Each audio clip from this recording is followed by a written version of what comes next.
Vamos agora abordar o tema as leis físicas dos gases. As leis físicas dos gases são leis experimentais que mostram como varia o volume de um gás quando a pressão e a temperatura desse gás variam. Considerando que essas variações são transformações físicas, concluímos que essas leis são mais pertinentes à física do que à química. Nessas leis, nós vamos estudar variações de variáveis de estado, certo? Que é o que? Pressão, volume e temperatura. Onde o gás vai sair de um estado 1 para um estado 2, alterando algumas dessas propriedades: pressão, volume e temperatura. Algumas expressões comumente usadas são: estado de um gás são as condições de volume, pressão e temperatura em que esse gás se encontra. Por exemplo, vamos dizer assim, se alguém te pergunta quais são as condições de estado do CO2 em um determinado extintor de incêndio, vocês vão dizer, as condições de estado são o volume ali, vamos supor que seja de 10 litros, a pressão de 5 atm, atmosferas, e a temperatura de 25 graus Celsius. Então, essas são as condições de estado do gás dióxido de carbono, ou gás carbônico, em um cilindro, extintor de incêndio de CO2. Variáveis de estado são as grandezas volume, pressão e temperatura, e as transformações gasosas, como eu já comentei, serão as variações dessas grandezas, dessas variáveis, volume, pressão e ou temperatura. A primeira lei física dos gases que nós vamos estudar é a lei de Boyle-Mariotte. Boyle-Mariotte estudou a variação entre o volume e a pressão, mantendo a temperatura constante. Então, Robert Boyle era um filósofo e naturalista inglês ou irlandês, né? Ele nasceu na Irlanda, mas depois morreu na Inglaterra e, enfim, recebeu o título de cidadão inglês. Ele nasceu em Lismore Castle em 1627 e faleceu em Londres em 1691. Boyle estudou os gases com afinco e é considerado um dos fundadores da química. O seu livro, O Químico Cético, mudou a interpretação da química no seu tempo. Boyle foi também um dos fundadores da Sociedade Real de Ciências da Inglaterra. Já Edme Mariotte é um cientista francês, mais precisamente ele era físico, e ele repetiu as experiências de Boyle e a divulgou na França, dizendo honestamente que a descoberta fora devida aos estudos do cientista inglês Robert Boyle. E aqui nós temos o que aqui no centro? Nós temos imagina tipo uma seringa, uma bomba de encher pneu de bicicleta, né? Isso daí foi basicamente o que Boyle estudou. Se você aumentar a força, diminuindo o volume ali do gás comprimido, você está aumentando a pressão e o quê? E diminuindo o volume. Se você liberar aqui a mão direita,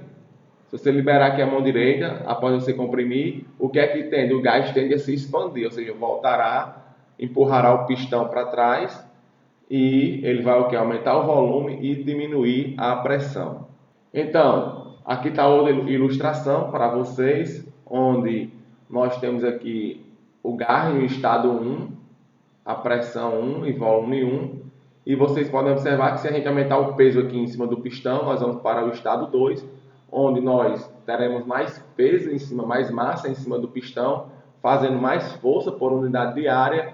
E o que é que acontece? Aumenta a pressão e diminui o volume do gás, onde o gás está confinado.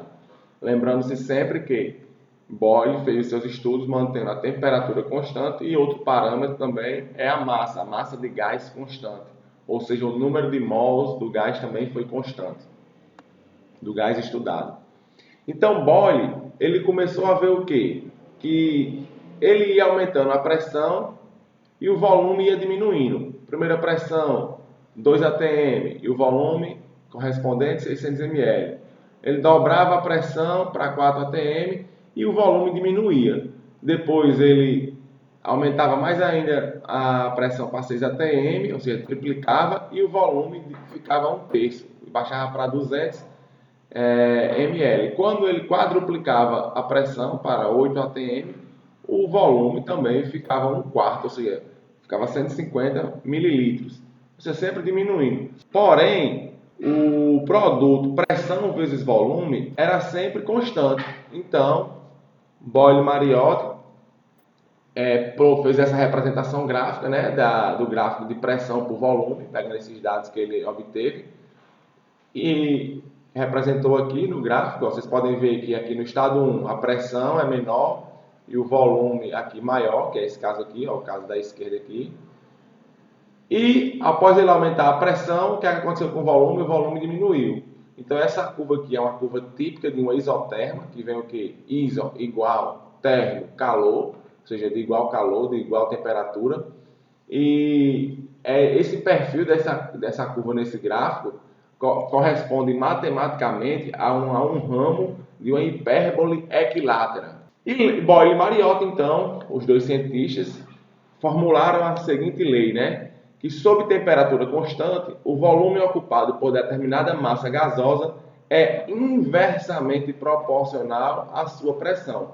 Quando a pressão aumenta, o volume diminui. Quando o volume aumenta, a pressão diminui. Aqui, ó, volume, esse símbolo de alfa, esse símbolo parecido com alfa, né? Quer dizer proporcionalidade. Então, volume é proporcional a 1 sobre a pressão, ou seja, é proporcional ao inverso da pressão. Logo, volume é inversamente proporcional à pressão. Pressão vezes volume é igual a constante, e nós podemos dizer que pressão 1 vezes volume 1 é igual a pressão 2 vezes volume 2, já que P1 vezes V1 é igual a constante e P2 vezes V2 é igual a constante também, mantendo-se número de mols, ou massa do gás, e temperatura constantes. É importante vocês aprenderem esse gráfico, essas condições aqui, essas relações atribuídas, né, pela lei de Boyle-Mariotti. Saber a relação de quê? Saber a relação de quê? Pressão é inversamente proporcional ao volume. Quando a pressão aumenta, o volume diminui. Saber aqui, ó, que aqui é o perfil, né, da curva de pressão por volume. E vamos agora estudar aqui também, só exemplificando melhor, que segue-se a mesma linha de raciocínio. Aqui nós temos um peso menor em cima e aqui nós colocamos mais peso sobre o pistão. Então o que é que vai acontecer? Ó, aqui o volume está grande e a pressão está pequena. Quando você aumenta o peso, a pressão aumenta porque você está aumentando a pressão, né, sobre aqui o pistão, e o volume diminui. Ó. Então está aqui a curva, ó, saindo aqui de baixo, baixa pressão e grande volume. Quando você aumenta a pressão, aumenta a massa sobre o pistão ali para fazer maior pressão, você aumenta a pressão e diminui o volume consequentemente. E se nós fizermos um gráfico de pressão pelo inverso do volume, ou volume pelo inverso da pressão, nós vamos obter o quê? Uma linha reta, e não mais um ramo de hipérbole equilátera, como nós estamos vendo aqui. Então está aqui um gráfico de pressão pelo inverso do volume, e vamos obter essa linha reta, como nós podemos ver nesse gráfico. Outro ponto bastante interessante que eu devo comentar com vocês é de que as leis físicas dos gases para os gases ideais, que são as leis de Boyle-Mariotti, a lei de Gay-Lussac e a lei de Charles, essas leis são leis limites. Elas só vão funcionar para altas temperaturas e baixas pressões. Então aqui vamos começar a ver as limitações dessas leis, né? Ou seja, aqui nós temos um gráfico de volume por pressão, estudado por Boyle-Mariotti, onde nós estamos aqui, ó, no volume alto e uma baixa pressão.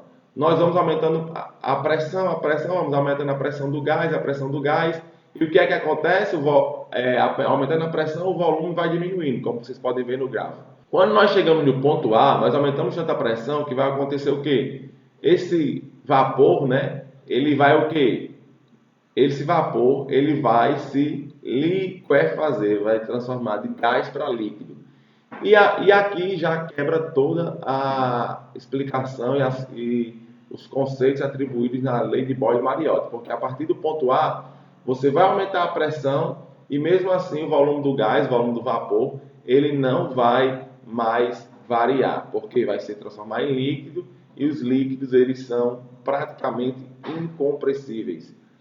Outro ponto importante que eu vou falar com vocês é a diferença de gás e vapor, certo?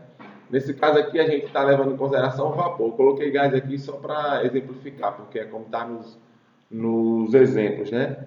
Nos gráficos. Mas nós vamos ver que há uma diferença entre vapor e gás. E esse exemplo nós verificamos o quê? Nos isqueiros. Vocês podem observar que aqui dentro nós temos o quê? Líquido. E quando nós aliviamos a pressão, esse líquido ele se volatiliza, né? Ele se torna vapor, saindo para a atmosfera aqui, onde vai ter uma centelha inicial que vai iniciar esse fogo. Aqui sai uma faísca, quando você gira esse tipo um carvãozinho aqui, e vai soltar faísca que vai energia de ativação para iniciar o fogo. O comburente, que é o oxigênio, mais o combustível, que está aqui dentro, esse líquido, uma pressão mais elevada. Quando juntar esses três fatores, vai originar o fogo. Outro ponto importante da lei de Boyle-Mariotti é que no gráfico de volume por pressão, pressão por volume, nós vamos ter o quê? Se nós tivermos várias isotermas do mesmo gás a temperaturas diferentes, sempre onde T3 é maior do que T2 e T2 é maior do que T1, a isoterma da temperatura maior ela vai estar por cima, logo a da temperatura menor, T2, vai estar mais abaixo, da temperatura mais inferior vai ser a mais interna, que vai estar mais por baixo. Então aqui é só para que vocês tenham uma noção de como é que é a análise gráfica de várias isotermas de um mesmo gás, mantidos a temperaturas constantes, porém diferentes, né? Diferentes temperaturas constantes, variando apenas a pressão e o volume. Imaginemos que ao se empurrar o pistão de uma bomba de bicicleta, o volume dentro da bomba diminua de 100 cm3 para 20 cm3, antes que o ar comprimido flua para o pneu. Suponhamos que a compressão é isotérmica. Calcule a pressão do ar comprimido na bomba se a pressão inicial é 1 atm. Então, na questão aí, ele vai dizer que o gás está sendo comprimido das condições de 1 atm e 100 cm3 para 20 cm3 e ele quer saber qual é a pressão final. É só aplicar a fórmula P1V1 igual a P2V2. Vejamos. P1V1 igual a P2V2. 1 atm vezes 100 cm3 igual a P2 vezes 20 cm3. Passa os 20 cm3 dividindo, vai ficar 100 cm3 dividido por 20 cm3, vai ficar 5. Logo corta centímetro cúbico com centímetro cúbico e vai ficar igual, P2 igual a 5 atm. Agora vamos estudar a lei de Gay-Lussac. Joseph Louis Gay-Lussac nasceu em Saint-Léonard, na França, em 1778 e faleceu em Paris em 1850. Ele fez importantes estudos sobre a expansão dos gases, realizou também a síntese da água, verificando que sempre dois volumes de hidrogênio se combinam com um volume de oxigênio. A simplicidade dessa relação levou Gay-Lussac às descobertas das leis das reações em volumes gasosos. Então, com essa breve introdução, nós podemos dizer que Gay-Lussac ele estudou a variação das condições de estado do gás de volume e temperatura. Ele variou essas duas grandezas e manteve a pressão constante e a massa constante, o número de mols constante. Se você coloca aqui vamos supor, um balão cheio de gás, com gás dentro, né, com ar, por exemplo, e você coloca na geladeira ou em um refrigerador, vocês podem perceber que esse balão ele vai diminuir de tamanho, porque ele foi resfriado. Então, resfriado ali, a pressão constante, né? Então, ele foi resfriado, então seu volume diminui, e quando você aquece novamente, o seu volume aumenta. Basicamente é isso que a gente observa aqui no pistão, ó, a pressão constante, o peso em cima a massa desse peso em cima do pistão aqui, do cilindro, é o mesmo, certo? Então, se você só variar a temperatura, você vai conseguir diminuir ou aumentar o volume desse recipiente onde está o gás. E aí, Gay-Lussac, né, ele mapeou, ou seja, se ele aumentava a temperatura de 100 para 200 Kelvin, o volume também aumentava de 200 para 400 ml. E assim sucessivamente, certo? Como vocês podem observar aqui nas medidas. E Gay-Lussac observou o quê? O quociente volume por temperatura, volume dividido por temperatura, era sempre constante. Ou seja, ele concluiu que volume sobre temperatura era constante. E nós vamos ver que a lei de Gay-Lussac vai ser o quê? Para variações de estado de um gás, será V1 sobre T1 igual a V2 sobre T2. Então, Gay-Lussac, a sua lei foi formulada da seguinte forma: sob pressão constante, o volume ocupado por determinada massa gasosa é diretamente proporcional à sua temperatura absoluta. Volume é proporcional, né, à sua temperatura. Ou seja, volume é diretamente proporcional à temperatura. V sobre T igual a constante. A equação para a variação de estado das condições, das variáveis de estado de um gás para a lei de Gay-Lussac é V1 sobre T1 igual a V2 sobre T2, mantendo-se N, número de mols, ou massa do gás, e pressão constantes. O gráfico, né, o perfil do gráfico de Gay-Lussac é volume por temperatura, onde nós vamos ter uma linha reta. Se nós aumentarmos a temperatura de T1 para T2, nós vamos aumentar o volume de V1 para V2, proporcionalmente. Essa curva é chamada também de isóbara, ou é uma transformação isobárica, que quer dizer a pressão constante. E aqui nós temos outro gráfico para ilustrar a questão dos pesos, né? Mantendo-se o peso constante, você aumentou a temperatura, mas manteve o peso aqui constante, manteve a pressão constante, certo? Tanto desse estado 1 para o estado 2. E você aumentou a temperatura, o volume também vai dobrar, vai aumentar também. Aí aqui eu vou mostrar também mais uma limitação das leis físicas dos gases, que é a lei de Gay-Lussac, que aqui nós temos diferentes curvas ou retas, né, isóbaras, ou transformações isobáricas, onde aqui a pressão 1, aí logo embaixo pressão 2, aqui pressão 3, aqui pressão 4, onde pressão 2 é maior do que pressão 1, pressão 3 maior do que pressão 2 e pressão 4 maior do que pressão 3. Ou seja, quanto maior for a pressão no gráfico de volume por temperatura, mais as retas vão ficando mais próximas aqui da abscissa, tá ok? Então, se a limitação da lei de Gay-Lussac é o quê? Que se você vier diminuindo a temperatura, diminuindo a temperatura, diminuindo a temperatura, até se aproximar do zero absoluto, que é menos 273,15 graus Celsius, aqui está aproximado, menos 273 graus Celsius, que é também o que? O zero Kelvin, aqui é o zero Kelvin, que é o zero absoluto. Antes de chegar no zero Kelvin, o que é que vai acontecer? Os gases eles vão se liquefazer, ou seja, quando chegar a baixíssimas temperaturas ou a baixas temperaturas, a lei de Gay-Lussac não será válida, pois os gases irão se transformar em líquidos, tá ok? Então vamos ler aqui a legenda da figura, do gráfico. O volume de qualquer gás deve ser igual a zero em T igual a 0 Kelvin, ou seja, menos 273 graus Celsius. Os dados extrapolados são mostrados nas linhas tracejadas. Na prática, todos os gases se condensam a líquidos antes de alcançarem esta temperatura. Como eu expliquei, você vai diminuindo aqui a temperatura, diminuindo a temperatura, diminuindo a temperatura. Se nós extrapolássemos essas linhas, né, isobáricas, quando chegasse no 0 Kelvin, o que é que ia acontecer? Que é que nesse ponto, o volume dos gases deveria ser zero. Mas por que isso não acontece? Justamente porque antes de chegar no 0 Kelvin, bem antes mesmo, a temperaturas até maiores aqui, os gases se transformam em líquidos, passando pelo processo de liquefação. Logo, nessa região onde ocorre a transformação de gás para líquido, a lei de Gay-Lussac ela não é válida. E como vocês já viram, né, os líquidos também eles são incompressíveis. Então vamos resolver aqui mais uma questão.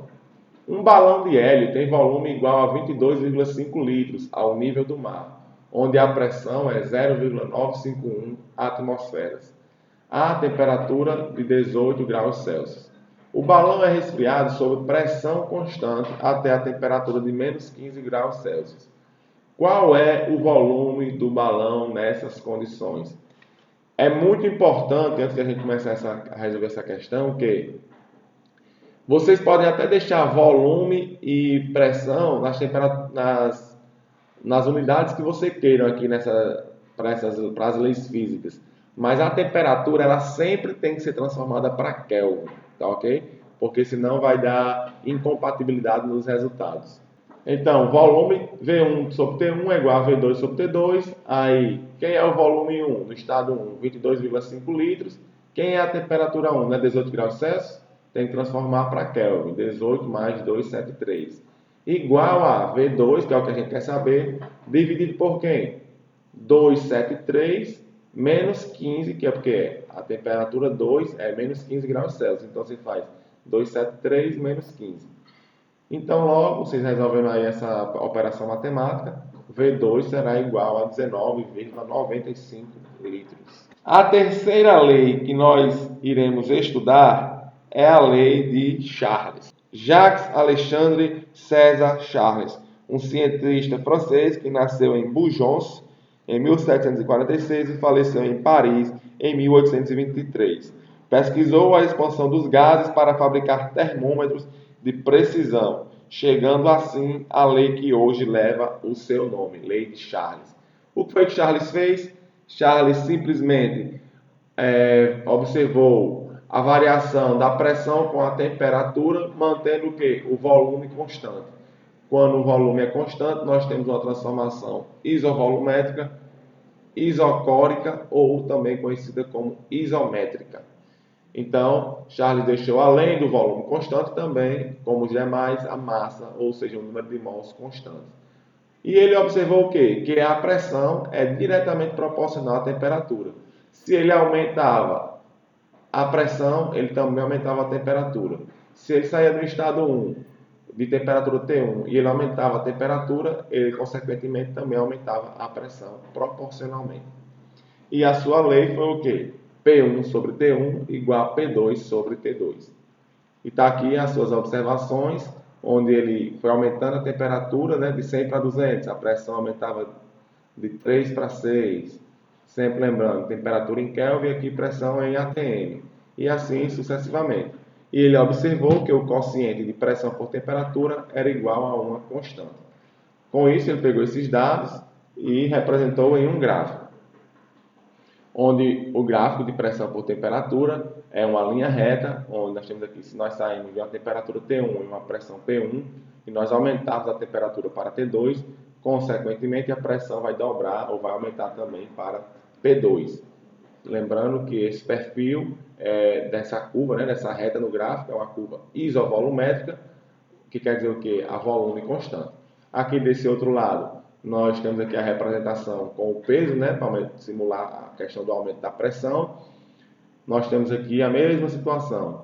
Um gás mantido a um volume constante, com a pressão X aqui, né? A partir do momento que nós aumentamos essa pressão, ou seja, aumentamos o peso do pistão aqui, o peso da massa sobre o pistão, que é onde esse gás está confinado, nós também temos que aumentar a temperatura para manter o volume constante. Ou seja, pressão e temperatura são diretamente proporcionais. Então, Charles enunciou a lei que diz o quê? Que sob volume constante, a pressão exercida por determinada massa gasosa é diretamente proporcional à sua temperatura absoluta. E também devemos mostrar a limitação da lei de Charles, onde a pressão de qualquer gás deve ser igual a zero, em T igual a 0 Kelvin, menos 273 graus Celsius.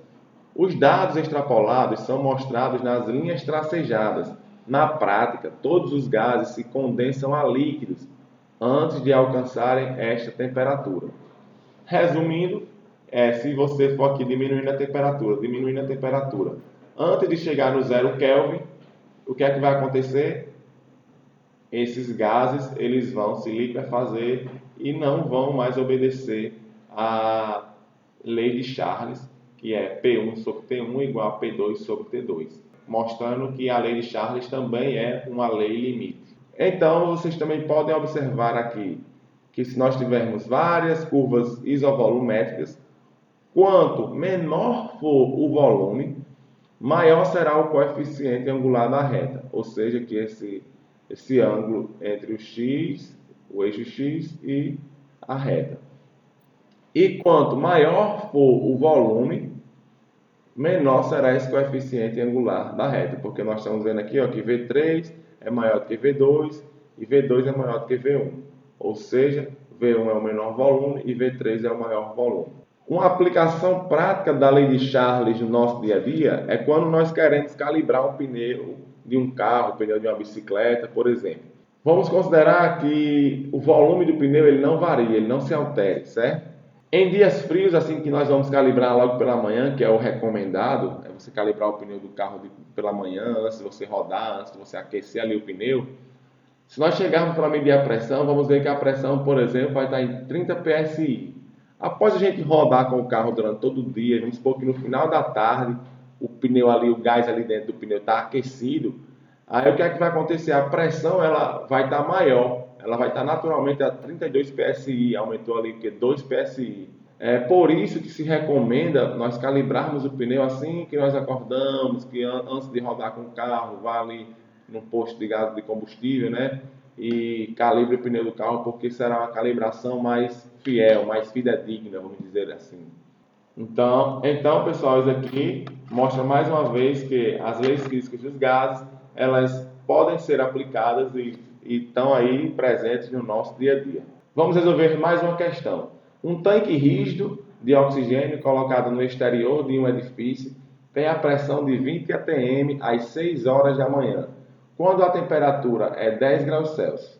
Qual será a pressão no tanque às 18 horas, quando a temperatura chega a 30 graus Celsius? Simplesmente aplicar a lei de Charles, P1 sobre T1 igual a P2 sobre T2. Pressão 1, 20 atm, temperatura 1, 10 graus Celsius. Devemos transformar para Kelvin, mais 273. Igual a P2 dividido por 30 mais 273. Resolvendo essa equação, né, nós vamos encontrar que P2 é igual a 21,4 atmosferas. E agora vamos resumir aqui as três leis físicas dos gases. Quando nós temos uma transformação isotérmica, ou seja, temperatura constante, e nós variamos tanto o volume quanto a pressão, nós temos a lei de Boyle-Mariotti, onde pressão vezes volume é igual a constante, e a equação de Boyle-Mariotti é o quê? P1V1 igual a P2V2.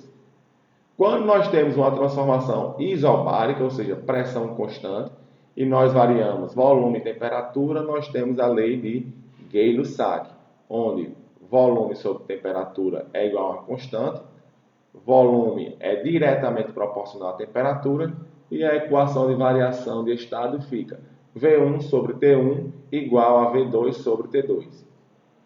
Quando nós temos uma transformação isovolumétrica, isométrica ou isocórica, onde o volume é constante e nós variamos a pressão e a temperatura, nós temos a lei de Charles, onde a pressão é diretamente proporcional à temperatura e a pressão sobre a temperatura é igual a uma constante, ou seja, esse quociente, pressão por temperatura, é igual a uma constante. Consequentemente, a lei de variação de estado dos gases para a lei de Charles é o que? P1 sobre T1 igual a P2 sobre T2. Vamos ver agora a equação geral dos gases, que nada mais é do que uma soma, né, vamos dizer assim, uma junção das três leis físicas vistas até o momento, que é a lei de Boyle-Mariotti, a lei de Gay-Lussac e a lei de Charles. Onde nós vamos ter o que agora? Que pressão para uma variação de estado, né, onde nós podemos variar tanto pressão como volume e temperatura, para a equação geral dos gases, nós não temos que manter nenhuma desses parâmetros constantes, apenas a massa ou o número de mols do gás, certo? Onde, então, nós teremos a seguinte equação. Pressão 1 vezes volume 1 dividido por temperatura 1 é igual a pressão 2 vezes volume 2 dividido por temperatura 2. Isso porque nós já mostramos que pressão vezes volume sobre temperatura é igual a uma constante. Essa é conhecida como a equação geral dos gases e, mais uma vez, ela só é válida para uma massa constante ou número de mols constantes de um mesmo gás. Vejamos um exemplo. 20 litros de gás hidrogênio foram medidos a 27 graus Celsius e 700 milímetros de mercúrio. de pressão. Lembre-se que milímetros de mercúrio é igual a Thor também, em homenagem à Torre Shelley. Qual será o novo volume do gás a 87 graus Celsius e 600 milímetros de mercúrio de pressão? Só é aplicarmos a fórmula P1V1 sobre T1 igual a P2V2 sobre T2. Aí é importante lembrar que nessa fórmula a pressão e o volume podem ser usados em quaisquer unidades, mas a temperatura, contudo, é obrigatoriamente ser usada em kelvins, como eu já afirmei para vocês. Então, vamos ter aqui 700 milímetros de mercúrio vezes 20 litros, são as condições iniciais, dividido por quem? 27 graus Celsius mais 273, que é a transformação de graus Celsius para Kelvin. É igual a 600 milímetros de mercúrio dividido por V2, que é o volume que a gente quer saber. E que é a temperatura 2? 87 graus Celsius. 87 mais 273, porque devemos transformar para Kelvin. Então, V2 é igual a 28 litros.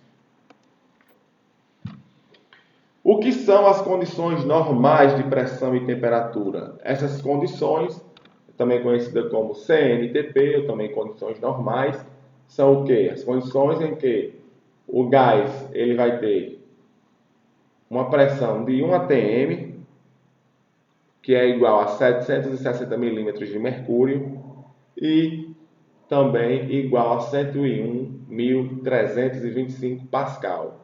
Essas são medidas de pressão correspondentes. E a temperatura na CNTP é de 0 graus Celsius ou 273 Kelvin. Indicamos também as condições padrão, de pressão, temperatura e volume por V0, P0 e T0. Então vamos resolver agora mais uma questão. Reduza as condições normais de pressão e temperatura 38 litros de cloro que foram medidos a 127 graus Celsius e a pressão de 720 milímetros de mercúrio. Ou seja, nós vamos sair dessas condições aí e levar as condições normais de pressão e temperatura, CNTP. Então, o que é que nós vamos fazer? Reduzir um gás às condições normais significa calcular o volume, o novo volume que o gás irá ocupar nas condições normais de pressão e temperatura. Então, aplicamos a fórmula P1V1 sobre T1 e as condições de P2V2 sobre T2 serão as condições normais de pressão e temperatura, que vai ser o quê? P0, V0 e T0, como nós já vimos logo aí acima. Então, substituímos, 720 milímetros de mercúrio, 38 litros, 127 graus Celsius, transformamos para Kelvin, mais 273, e para calcular as condições normais de pressão e temperatura, sabemos que é 760 milímetros de mercúrio para a pressão, 273 Kelvin, que é 0 graus Celsius, mas devemos colocar sempre em Kelvin, e o volume zero aí, que é o que nós queremos saber. Logo, V0 será igual a 24,57 litros. E agora vamos ver a teoria cinética dos gases. Teoria cinética dos gases é o quê? Foi uma teoria criada para mostrar como é que ocorrem os movimentos dos gases, Isso aí levando em consideração o gás perfeito, o gás ideal. Então, são algumas afirmações que nós adotamos como sendo verdadeiras, A primeira delas é: um gás é uma coleção de partículas, átomos, moléculas ou íons, em movimento aleatório contínuo. Ou, quando nós temos aqui um gás, vamos supor, dentro de um cubo, dentro de uma caixa, essas partículas elas se movimentam de forma aleatória e de forma contínua. Ela não tem uma preferência por uma direção, por andar ali próximo a outra partícula, enfim. Para um gás ideal, um gás perfeito, a teoria cinética dos gases afirma justamente isso, que elas é um movimento aleatório, um movimento caótico contínuo. As partículas de um gás são pontos infinitesimalmente pequenos. Isso também leva a outro termo, que é o quê? As partículas de um gás são partículas pontiformes, que têm massa, mas elas não têm tamanho considerável ou volume considerável. Elas têm massa, mas o seu volume e o seu tamanho são desprezíveis. As partículas se movem em linha reta até colidirem. As partículas também não influenciam umas às outras, exceto durante as colisões. Ou seja, as partículas elas só vão ali se movimentar até colidirem ou com a parede do recipiente ou com outras partículas. E por fim, uma afirmação bastante interessante é de que as partículas de um gás elas se chocam de forma perfeitamente elástica entre si e contra as paredes do recipiente que as contém. Isto é, sem perder energia cinética, implicando em que as partículas elas apresentam um movimento perpétuo a uma dada temperatura. Ou seja, quando as partículas se chocam, elas se chocam de forma elástica, perfeitamente elástica. Elas não perdem energia cinética ali no choque, né? No choque tanto com as paredes do recipiente, como quando elas se chocam entre elas mesmas. E isso implica o quê? Que essas partículas não vão perder energia cinética e logo elas terão um movimento perpétuo a uma determinada temperatura. E agora, qual a diferença de gás e vapor? Uma substância no estado gasoso é considerada vapor a uma dada temperatura quando, nessa temperatura, puder ser transformada em líquido apenas por efeito de aumento de pressão. Muito importante essa afirmação. A água no estado gasoso, até a temperatura de 374 graus Celsius, pode ser transformada em líquido por ação de pressões elevadas. Dizemos então que a água até 374 graus Celsius pode ser chamada de vapor de água. Acima de 374 graus Celsius, a água passa a ser considerada gás. Nessa parte aqui, ó, nós temos o sólido do gráfico. Nessa parte aqui, nós temos o líquido. E nessa parte aqui, ó, até 374 graus, está aqui nessa linha aqui, ó, até 374 graus Celsius. Isso daqui para a água, certo? Que é essa parte aqui, ó. Nós temos o vapor. Acima de 374 graus Celsius, nós não conseguimos transformar a água do estado gasoso para o estado líquido apenas variando a pressão. Vejamos, nós estamos aqui, ó, aqui nesse ponto aqui, ó, que é a água no estado de vapor, né, no estado gasoso, no estado de vapor. Se nós aumentarmos a pressão, estamos aumentando. Quando chegar aqui, ó, nós estamos vendo aqui a linha que limite, a linha que limite as fases, né, a linha limite de fase. Nós vamos passar do estado gasoso, do estado de vapor, né, para o estado líquido, ou seja, com a variação de pressão, somente com a variação de pressão, sem variar a temperatura, nós conseguimos transformar a água do estado gasoso para o estado líquido. Já quando nós estamos acima de 374 graus Celsius, que é aqui, ó, certo? Aqui é 374 graus, aqui é 374 graus Celsius. Imaginamos aqui que nós estamos aqui nesse ponto, ó, acima de uma temperatura de 374 graus Celsius.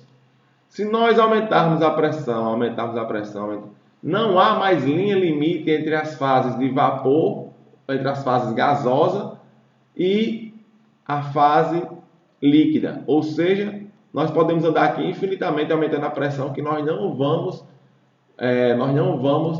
transformar a substância no estado gasoso para o estado líquido. Então, nessa região aqui, acima de 374 graus Celsius, né, nós não vamos conseguir transformar a substância gasosa no estado gasoso para o estado líquido. Então, essa temperatura é chamada de temperatura crítica, e aqui está aqui o ponto, ó, o ponto também é chamado de ponto crítico. E acima desse ponto crítico, acima dessa temperatura crítica, onde nós não conseguimos transformar a substância gasosa para a substância no estado líquido apenas por variação de pressão, nós temos aí o estado de gás. Vale salientar também que cada substância ela vai ter a sua temperatura crítica, o seu ponto crítico. Por exemplo, nós vimos aqui que a água é a 374 graus Celsius, a temperatura crítica. Já a amônia é o que? É menor, a 132,5 graus Celsius. O dióxido de carbono apresenta uma temperatura crítica de 31,1 graus Celsius. Por isso que o dióxido de carbono é muito utilizado como fluido supercrítico para remover a cafeína do café, produzindo assim o café descafeinado. Devemos lembrar e enfatizar que um fluido supercrítico ele apresenta a fluidez de um gás e a viscosidade, o poder de arraste de um líquido. Por isso que os fluidos supercríticos são muito utilizados para esses processos de limpeza, de retirada de extratos de plantas, de flores, para fazer perfumes. O dióxido de carbono ele é utilizado por quê? Porque a sua temperatura crítica ela é bem inferior à da água, por exemplo, à da amônia.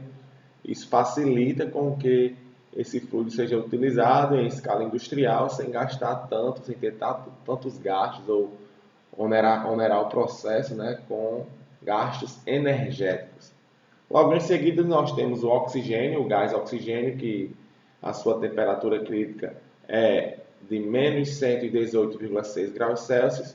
E, por fim, o gás hidrogênio, que tem uma temperatura crítica baixíssima, de menos 239,9 graus Celsius.